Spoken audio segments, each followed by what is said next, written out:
This tool is a systematic way to deconstruct images and use them for your own creative endeavours. You can use completely random images or tailor them, and you can mix them up with pages from relevant media from target audience titles or your client's communications. So here's how to do it.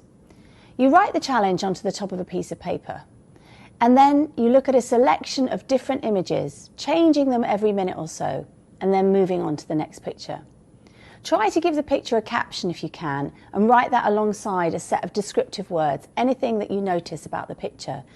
This might be your observations, reactions, feelings, thoughts about the picture. So if I'm doing this for a group, I like to do this with around 10 different images, either showing them on a screen for around 30 seconds, or better still, creating a gallery so that people can move around like we are here in the museum today and look at the images. Working individually, make connections between what you've written and your creative challenge at hand.